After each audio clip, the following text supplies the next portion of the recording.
Et oui, vous l'avez bien lu, pour moi, le Barça ne sera pas champion de la Liga 2025. Voilà, c'est dit. Salutations à tous, c'est Boateng. Alors voilà, le Real Madrid a gagné contre Las Palmas, l'Atlético Madrid a perdu contre Leganés et le Barça a fait match nul contre Getafe. C'est pourquoi maintenant le Real Madrid se retrouve à 7 points d'avance sur le FC Barcelone et à 2 points d'avance sur l'Atlético Madrid, sachant que maintenant toutes les équipes ont le même nombre de matchs. Ça paraît maintenant foutu. Vraiment foutu. Or, quand on regarde ça au début de saison, le 3 novembre 2024, on était à 9 points d'avance sur le Real Madrid, mais il y avait un match en moins pour le Real et Villarreal. Mais là maintenant, tout le monde est égalité et le Real est à 7 points d'avance. Kylian Mbappé confirme maintenant que le Real Madrid, il s'est réveillé. Le Real Madrid assume contre les petites équipes en Liga. Le Real Madrid ne se laisse pas intimider. Le Real Madrid ne gâche pas des bêtes matchs comme on a pu le faire cette saison. Sachant que le Barça de son côté, sur les 8 derniers matchs de Liga, n'en a gagné qu'un seul. C'est n'importe quoi. N'importe quoi. Franchement, tu peux pas gagner une Liga comme ça. Je le dis, certains peut-être espèrent encore la gagner. Moi, je vous le dis, je n'ai jamais vu un Barça gagner une Liga avec 7 points de retard en milieu de saison. Ça n'arrive pas et ça n'arrivera pas. Je vous le dis directement. Le Barça, sa force pour gagner une Liga, c'est que le Barça ne gâche pas. Honnêtement, c'est les petites rencontres. Le Gacha ne fait pas l'imbécile quand il tombe contre des Las Palmas, contre des Leganés, contre des Getafe, contre des Betis. Le Barça tue, le Barça atomise les petites équipes, parce que le Real Madrid gâche beaucoup en début de saison. Et alors, c'est toujours les mêmes articles. Ancelotti doit-il être viré? Le Real Madrid peut-il faire quelque chose cette saison? Et c'est surtout la seconde partie qui met la troisième. Ils décollent, ils te collent au maximum. Soit ils te battent au Classico et te collent le plus possible, soit tu leur mets une belle tarte, ils redescendent encore, tu crées la distance et tu es champion. Le calcul est très simple. Mais là, malheureusement, tu n'as pas ça du tout. Autant tu as montré que tu es vraiment supérieur au Real Madrid, on est meilleur qu'eux, il n'y a pas de débat. On est la meilleure équipe de Liga, on est la meilleure équipe, l'une des meilleures équipes au monde. Ça, on le sait très bien qu'on est en forme.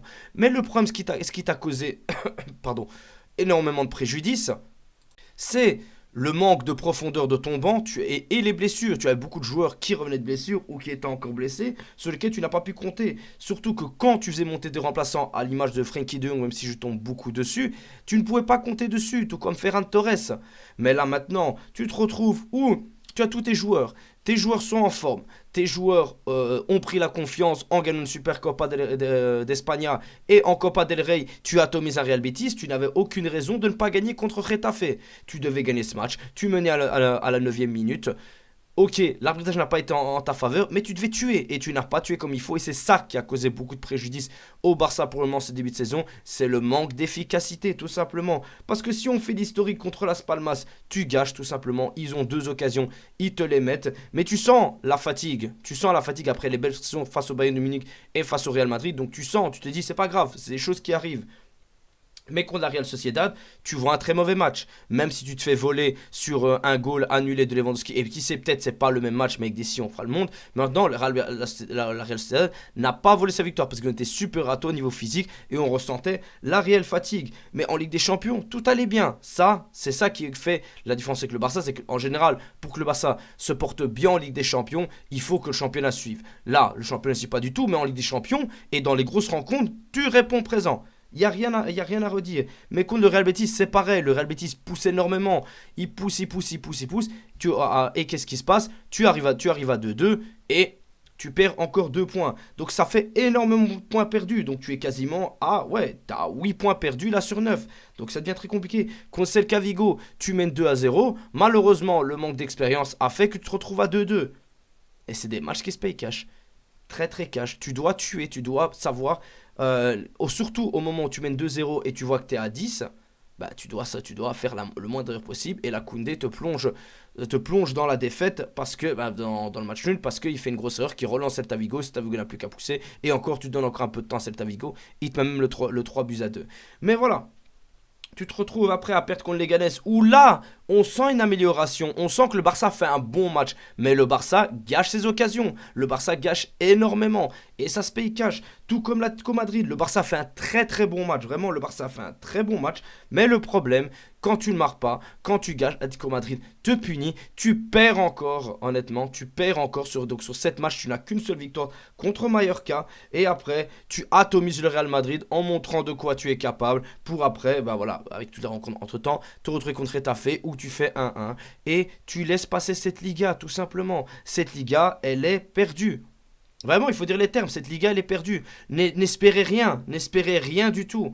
On pourra coller au maximum, tu pourras leur mettre une petite tarte au Real Madrid encore auto parce que surtout ils viendront à domicile, même ça ne veut rien dire, surtout qu'ils vont eux aussi évoluer à travers la saison, mais ce qui m'inquiète énormément c'est qu'eux ne perdent pas de points contre les petites équipes, ils savent les atomiser, ils savent les punir et ça se paye cash. Voilà. C'est comme ça que tu perds une Liga, c'est comme ça. Malheureusement, l'équipe est encore jeune.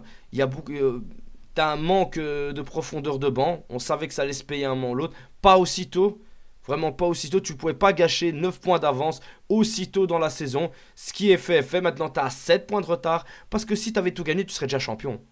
Si le Barça avait tout gagné, on serait déjà champion, les gars. Je vous le dis, droit dans les yeux, on serait déjà champion. Et c'est ça qui est problématique.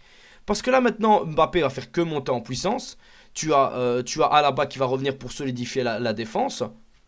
Courtois, vraiment, c'est une valeur sûre. Le milieu de terrain commence un peu à prendre ses marques. Donc voilà, tu n'auras plus le problème de Tchouaméni en défense centrale. De toute façon, Asensio vraiment évolue bien avec le Real Madrid. Donc voilà.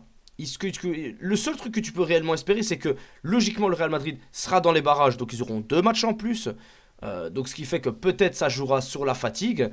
Il y aura la Copa del Rey. D'ailleurs, là maintenant on a le tirage au sort.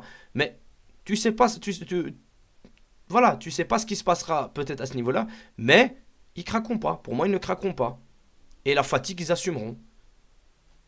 C'est tout. T'as laissé passer ta chance de gagner les gars. T'as laissé passer ta chance. Que ça nous serve pour l'année prochaine.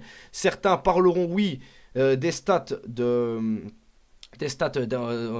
Xavi par rapport à Hansi Flick où la différence de points était de 53 et 44 points par rapport aux 39 points sur 20 matchs d'Hansi Flick. Mais Hansi Flick, il y a une réelle évolution. Hansi Flick, tu vois qu'on est une équipe costaud, tu vois qu'on peut faire très mal au gros et tu vois que le jeu répond présent. Il y a beaucoup d'espoir pour Hansi Flick, ce qu'il n'y avait pas avec Xavi. Xavi, j'avais beau regarder le championnat, je me disais dès qu'on va tomber contre un gros, on sera mort. Dès que l'équipe va un peu mieux jouer, on sera mort. Et c'est ce qui se passait à chaque fois. C'est ce qui se passait à chaque fois. Hansi Flick, c'est totalement différent. C'est soit du manque de concentration, un manque d'efficacité ou un manque de banc. Mais là, tu vois une réelle amélioration. Tu vois que au niveau, on joue de mieux en mieux. On joue de mieux en mieux. Le problème, c'est que l'efficacité nous pose encore problème. Et tes joueurs du banc commencent un peu plus à répondre présent. Et en Ligue des Champions, tu te portes très très bien. Les grands que tu dois taper, tu les tapes. On verra demain contre Benfica ce que ça donnera. Ça va être un déplacement très très compliqué. Mais voilà, tu fais le taf. Maintenant, voilà, c'est une Liga tristement perdue. Si certains d'entre vous y croient, dites-le moi dans les commentaires. Malheureusement, et c'est pas du pessimisme, c'est vraiment quand j'analyse les situations, ça fait je sais pas combien de matchs on espère que le Real Madrid perde des points. Ils n'en perdent pas. Voilà, vous avez réponse à votre question les gars. Le Real Madrid, faut dire ce qu'il y a, on leur a offert la Liga. Le Real Madrid n'est pas fort, n'est pas incroyable. Vous avez bien vu sur 2 rencontres, on les a éclatés. Dès qu'ils tombent contre un gros, ils sont nuls. Donc, ce sera un champion moche, mais un champion qui aura fait le taf contre les petites équipes, ce qu'on n'aura pas fait. On leur a offert cette Liga. Voilà, tout simplement. Enfin bref les amis, dites-moi ce que vous en pensez dans les commentaires. On se retrouve pour une prochaine vidéo et visca Barça.